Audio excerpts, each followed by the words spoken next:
Ugh. Ugh. Ugh. Ugh. Where did all this water come from?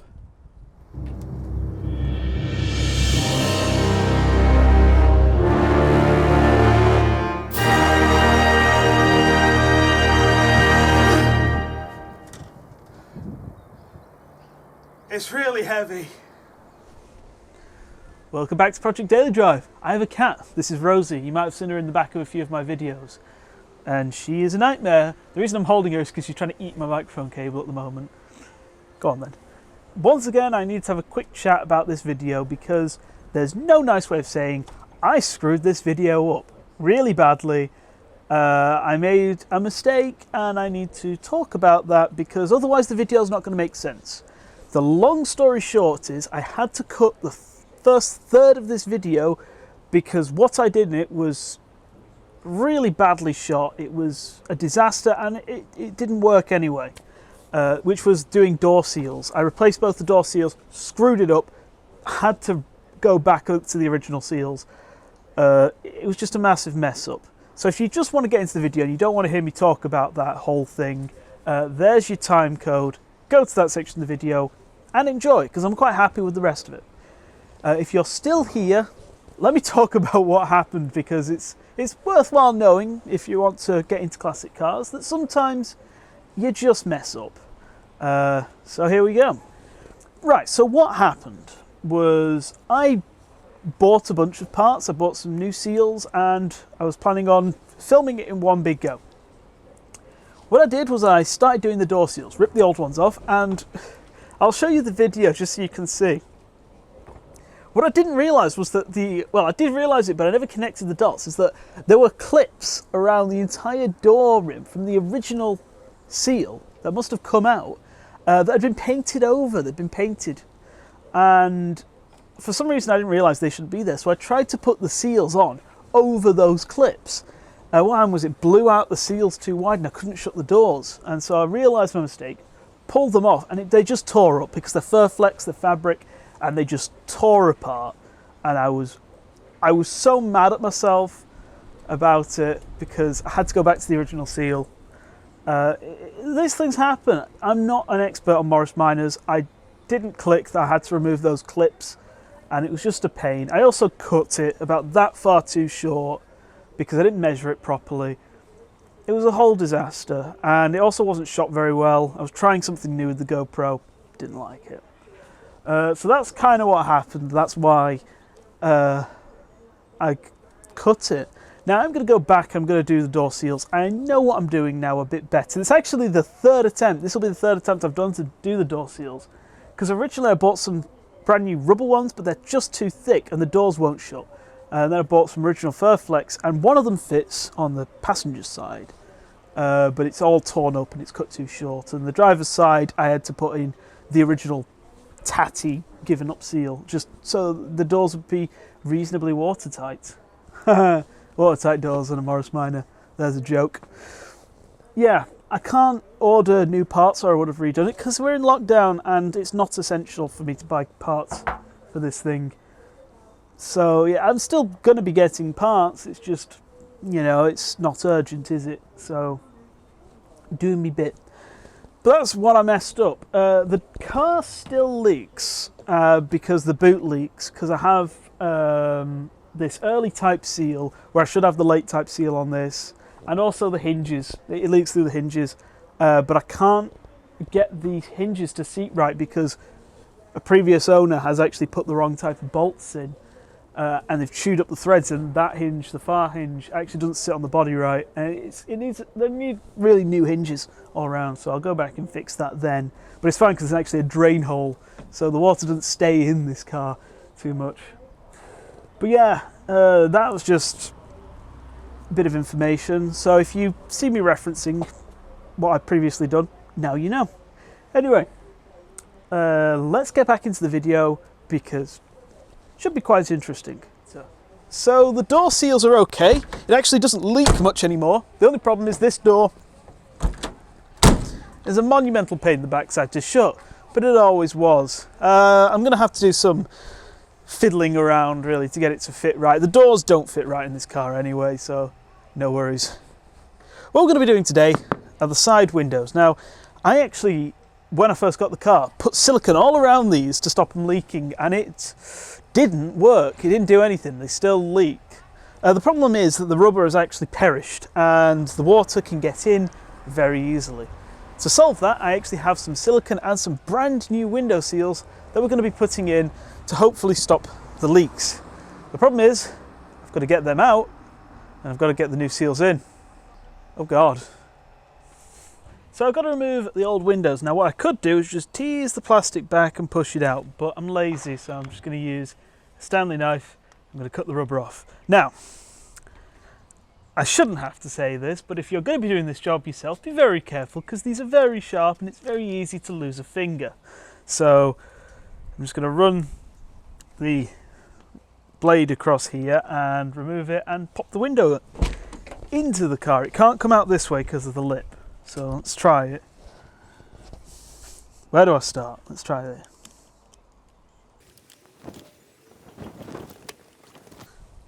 Oh. I don't know where that spider went. I'm very scared of spiders. I just took a nick out of the paint. Oh dear. Right. That's another strip. Now I should be able to just pull the window out. Let's see.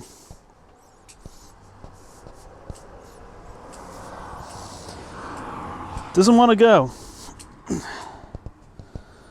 Suppose I'm going to have to do the whole thing and then push it out. I think it might have been I don't think I siliconed this window in, but I think it has been siliconed in. Oh dear. Oh, that's a rust. Oh dear. Would you believe it? There's rust under something in this car. Who'd have thunk it? Aha! Oh, it's not so bad. I think the rust's come from the gutter more than anything. Right.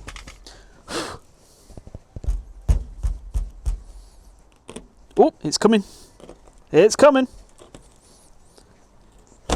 Ah! Oh God.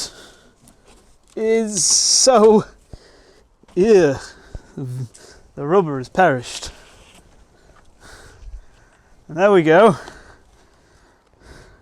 I'll show close up when I do the next window how I did that, but I've never done this before.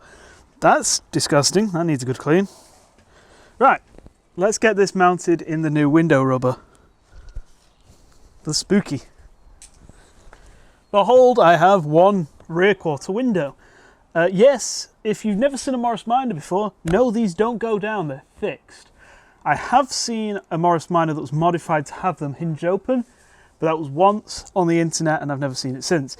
These are fixed, you can't open them, which means that when it's in the summer and you're in a two-door and somebody's in the back, they have a very bad time. But I need to clean this, I need to get this old rubber off, which it's just deteriorated. I mean, there you go, I could just tear it apart. It's completely crumbled away to nothing. What I need to do is clean the glass, like really clean it, get all this goo off, so that when I put the new rubber on, it has a perfectly clean mating surface so that it seals and keeps the water out, which these were absolutely rubbish at. Let's just get that off. There we are. And yeah, so it's been siliconed in the past or used some sort of sealant which has left this kind of gunk, so I'm going to have to scrape this all off and then really clean the glass and then put the new seal on. So time-lapse time.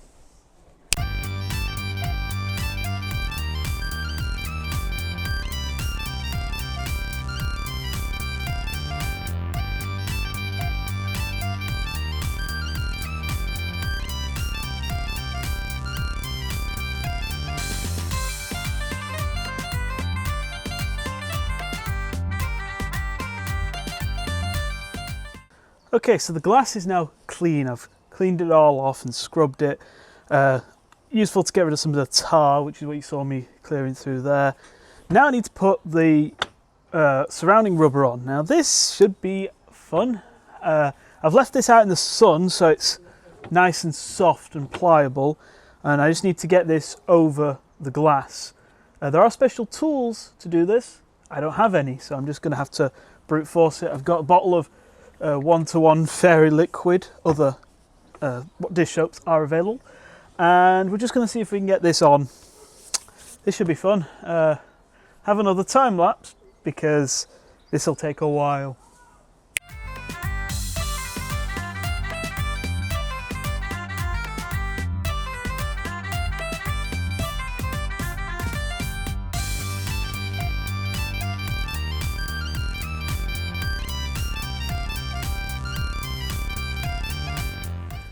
Okay, here's an example of knowing how to do something versus actually how to do something. My dad's in there assisting me because this is a two-person job. In theory, I know how to fit one of these windows, but also in theory, I knew how to weld and I still needed to go on a course to do it. So the theory is you got paracord here under the lip and you wind it through to pull this lip over the metal lip, and hopefully, with the addition of this stuff, the window goes in. Theoretically. Right, let's begin.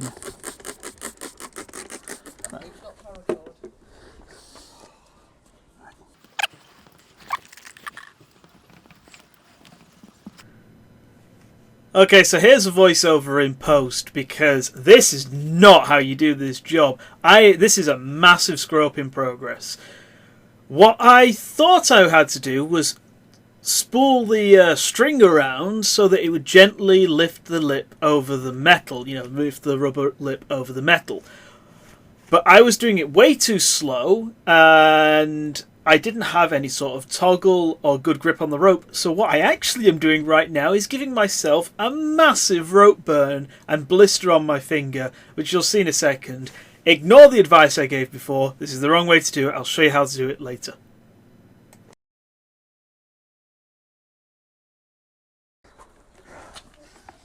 Getting rope burn around my finger. Ooh, that's not rope burn. Ha! I've given my finger a blister. Maybe I should be wearing gloves when doing this. I'll put a toggle around it. Yeah. Let's pause because I've ruined my finger. Hi, so it's a few days after the last time you saw me, and you'll notice the window's in. So what happened was I blistered my finger up something real nasty because of a rope burn, and we kind of did this off camera because it was a right royal faff. We ended up having to take the window in and out about 4 times. It went in. You'll notice that the rubber's bunched up slightly in the corners. I think that's more because the rubber needs to settle and stuff, needs kind of pressing in. But the good thing is the window's in, it's nice and secure, and it's completely watertight. Unfortunately, some water can get in through the driver's side door because the seal's not quite right there because I screwed it up. But this window is good. I think just a bit of like massaging the rubber will get the seal to sit correctly. But seeing as I've never done this before, it went in pretty well. Now what we need to do is spin the car around, and I'll show you how to do it now that I know in much closer detail. So let's do that.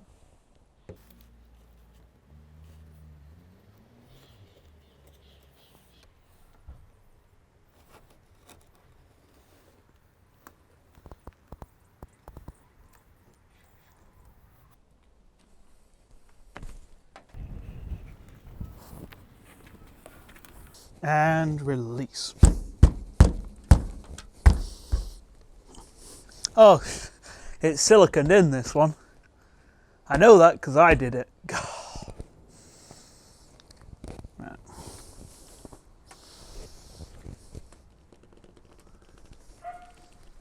Come on.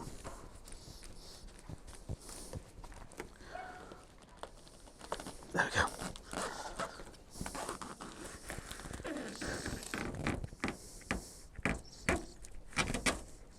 Nice. Oh, there's some corrosion down there. Bugger. Come on.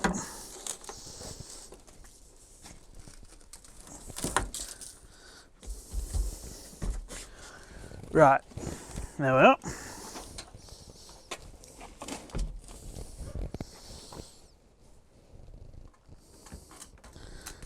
Oh, that is decidedly not good. So, I was hoping this would be a nice simple job and I wouldn't find anything too severe. But life isn't that nice. There's a severe dot of corrosion down here. It's actually rotted through the body. That's a problem because I have to refit a window to this. I can't leave it without a window because I don't have a garage. This car lives outside. Unfortunately, that does mean that I'm going to have to come back and rip the window out and redo it because I'm going to have to weld a section in here. Which, that sucks. That is a big problem. So what I'm going to do is I'm just going to have to clean up the lip here and I'll just have to put the window in sacrificially, I guess, because I can't leave it without a window, but that's incredibly annoying. I'm going to have a prod just to see how bad it is, but not happy. Not happy. Right, time to show you how to get this window in properly. And my dad made me this very useful tool. It's basically a string with 2 pull toggles so I don't give myself a blister. So we've got to put the string in this lip. The idea, I don't know if I explained this one properly before, is that you need to pull the rubber lip over the metal lip. That's what holds the window in. What we'll do is we'll start it at the most severe corner, which is this one, and then pull it out. Right, back again. We're going to start in this corner actually because it's easier. There she is. Right, so with this string you want to pull so that the rubber lip goes over the metal lip. You need to push the window slightly this way down. Right. If you see here, I'll zoom in so it's got better quality. I'm going to use the string to pull the rubber lip over the metal lip.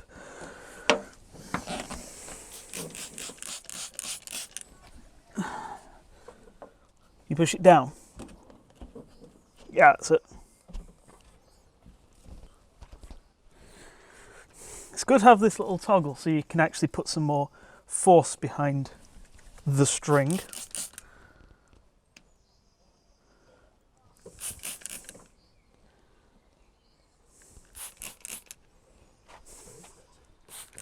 Way better. Right, we're going to stop it just shy of the corner. And now we're going to do the upright.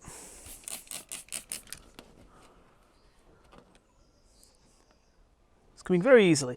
Corners are the worst bit. Let's move the camera up. Corners are the worst bit because you got to try and get the string around it. So hopefully, this is where we had the problems last time, which is why we didn't film it. Right. I need you to push it down. More soapy water.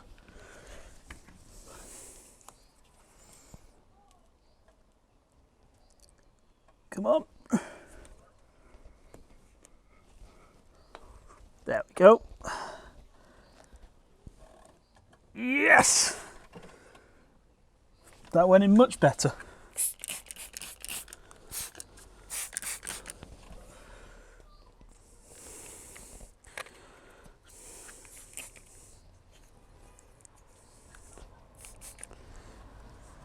There we are. And as you can see, the window is going in way easier. Right, now here's the corner bit, which you've got to be very careful for, otherwise they'll pull the string straight through, and then we have to start all over again.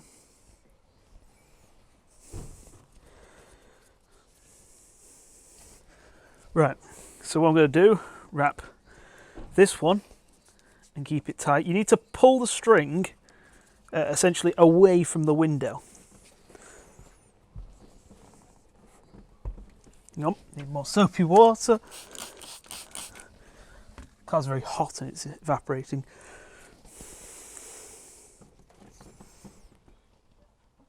Nope. Can you get out, lift? Right. Don't put as much pressure on the window. Okay. There we go.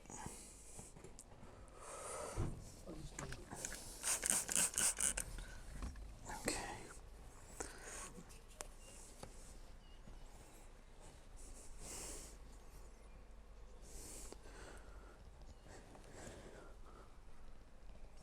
Ooh. Come on. Yes! And that window is in. Perfect. It went in first time. Thank God for that. Now this better be waterproof. Hey, do you want to stand there while I throw some water at you? That's fair.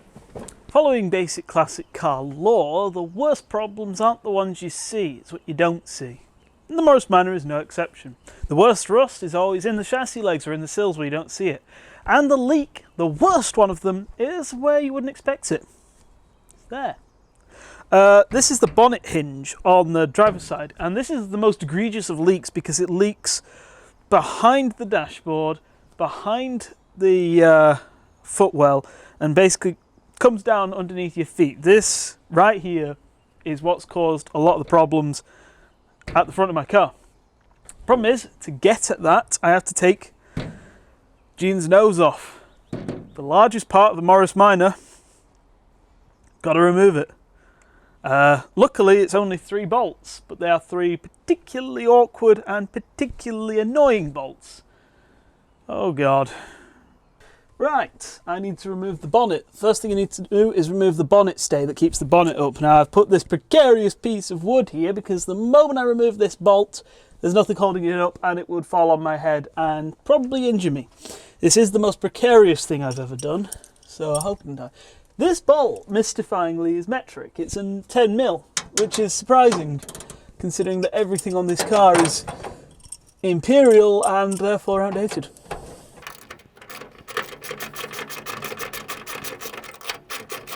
Okay, when I remove this bolt,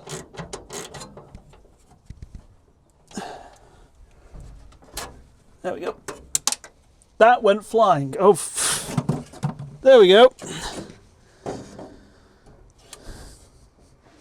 Yeah, that's safe. Where the frick did that bolt go? Ah! There it is. Now I have to remove the other bolts, which are very well hidden. Let's bring this thing down a touch. Because I don't want this to actually fall. There we go. Other bolts. So we're on the passenger side at the moment, because it's very hard to show this, but the bonnet hinges are actually, I've removed the glove box, as you can see, that's gone. The hinges are actually bolted in just up here, and this is a metric thread. It's 7/16. Problem is, there's actually the wiper mechanism is a bit in the way here.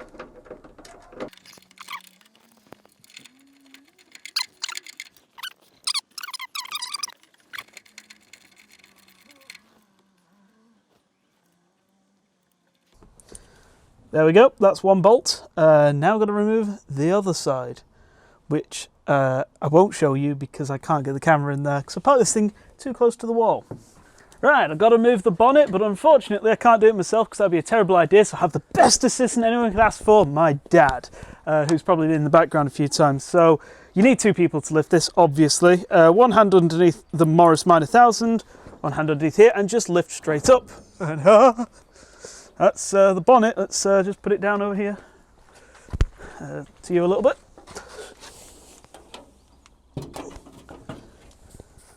Oh God, when a car looks like this, you know it's a while before it'll be back on the road. Oh, good grief. Thanks, Dad. Well, that's the first time I've ever taken the bonnet off. A couple of things worth mentioning. There's actually 2 bolts holding this on. The fact that I only had one aside is probably not a good thing. Oh dear. Secondly, there should actually be a little strip that runs along here. That's the gasket to stop water that comes in here going down there. What it should do is pour this way, pour down there and then go through a gutter hole. But nobody has those. They basically don't do anything. What I need to do now is clean off the old gasket material, which is basically non-existent at this point. And what we're going to do for the gaskets, we're going retro style. Real retro style. I'm making them out of leather. So Jean is noseless for the first time since I've had her. And I thought this would be a pretty interesting time to show you that this blue isn't actually the original colour. This kind of faded blue, which I'm quite a fan of. As you can see, it's been repainted because this colour here is the original colour. Jean, when she came out of the factory, was Trafalgar blue. Somebody then in the history of this car has painted her by hand a lighter blue, and then over the years it's faded to become this rather faded blue that, well, we know Jean in. When I eventually get the car repainted, because I do want to get the car repainted, I'm not going to repaint it Trafalgar blue, because even though I quite like that colour, I prefer this lighter blue. This lighter blue was never actually on Morris Minors, so it's not a factory original colour, but I prefer it. I think it looks nice. I haven't bothered to clean the rest of it, really, because, number one, this isn't the first time the bonnet's going to come off. The bonnet's going to come off again because, well, the hinges need replacing. You'll see that in a moment. And secondly, I'm planning on taking the engine out maybe next summer and giving the entire engine bay a complete clean and scrub to make it look a lot nicer. So yeah, this is kind of a stopgap more thing. Anyway, let's get back to our regularly scheduled programming. All of that effort for this tiny bit of hardened plastic gasket material. This is rubber, and it is the gasket that went over here, and it's completely perished and failed, and that's why water was able to get into the car and cause all the rust. This is the actual bonnet hinge, and I shouldn't be able to hold this, obviously. It's broken, unfortunately, and this is a problem. I shouldn't be able to hold this part like this. Unfortunately, the bonnet hinges are actually broken. This one's completely sheared on one side. It's still safe, but it does need replacing. The other side is pretty corroded and has a crack in it as well. So I'm going to replace these pretty soon. I'm going to do an episode where I go back and redo some of the work. I just can't order parts right now because, well, the times we live in. Anyway, I need to make some new gasket material. Now, I mentioned I'm making it out of leather. The reason for that is I don't have any rubberized gasket material, and also if you put leather with grease as a gasket for bonnet fittings and stuff like that, it's a pretty good gasket. It won't maybe last as long as rubber, but to be fair, this is only supposed to last as long as I can get new parts and stop the leaks. So yeah, we're going to revisit this, but I need to cut some new gaskets. Now this one's going to be easy because I can hold it and I can mark out a new gasket, but the other one's going to be a bit of a pain. Allow me to show you why. Okay, so there's no easy way of showing this, but here is the other bonnet hinge, and because it only drops down so far, it's a bit of a pain to get off. Now I could take the rest of the hinge off, which I probably will do, to be fair. What I need to do is mark out the gaskets for this and the other side out of leather, which I've got, and then we can start putting it back together. This should be fun. All right, welcome to my absolutely filthy table outside, because I'm going to be showing you how to make a gasket. You're going to need a scrap piece of leather. The thicker the better. You really want some thickness on there. And just to show you what it should look like, there's one I made earlier. That's not in the centre. There we go. This is the opposite one, the one that's the hinge is attached to the bonnet. So what we're going to do is I'm going to make one for this because it's easier to show. So simply enough, you're going to need a pair of scissors, a Sharpie, and either a large drill bit or a scalpel, depending on what you can find. I can't find my drill bits. So what we're going to do, we need to use this piece here to mark out a template. Simply enough, you just need to plonk it on the leather, and then just using the Sharpie, you want to just draw around it, simply enough. This isn't an exact science.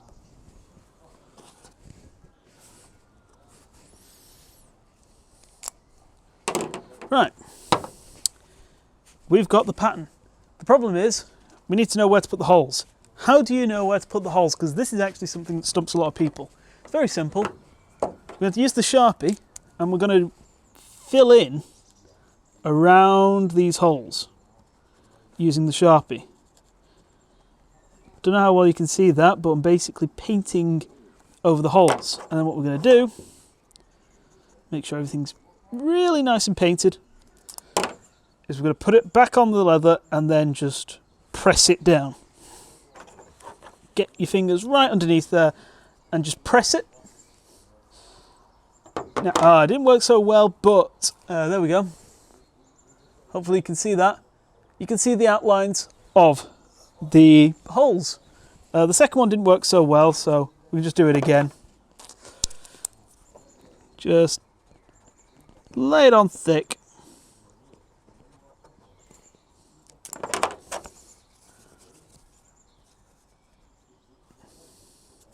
There we go, press it. It's just transfers the ink over. And now, just to make life a little bit easier, just circle them. And that's pretty much it. Now we just need to cut it out. So,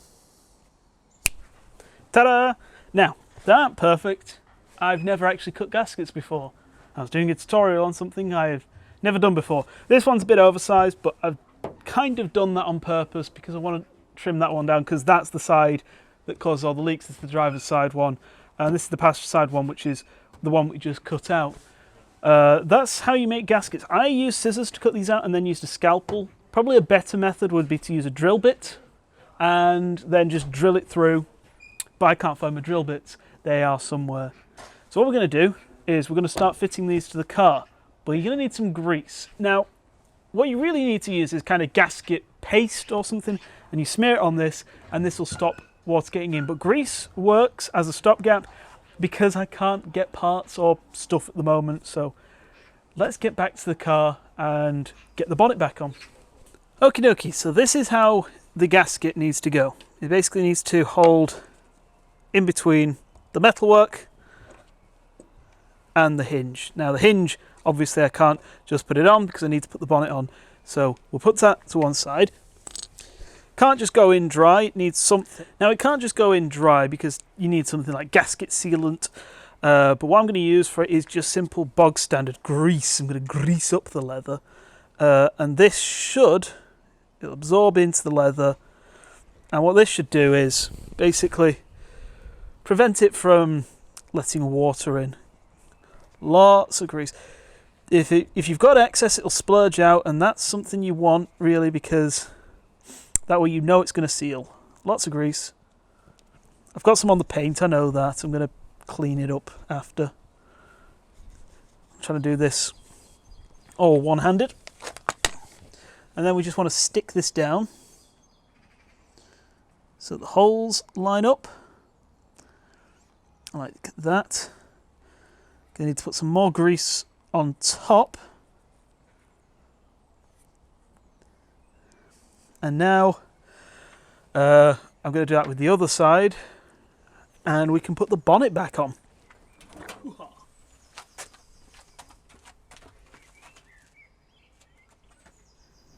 So as you're putting the bonnet back on, I'm afraid to say that that's all the footage because the last of it unfortunately corrupted, and I'm really annoyed about it, but I can't go back and film it. Fitting the bonnet is a particularly fiddly, nasty job. It's a bit of a dark art to get it lined up properly, so what I'm going to do is when I get new hinges, I'm going to show how to properly refit a bonnet so that it doesn't hit the windscreen wipers, how to get the bolts in. It was a bit of a fiddly job. I'm just sorry I don't have footage for it, but I will in the future.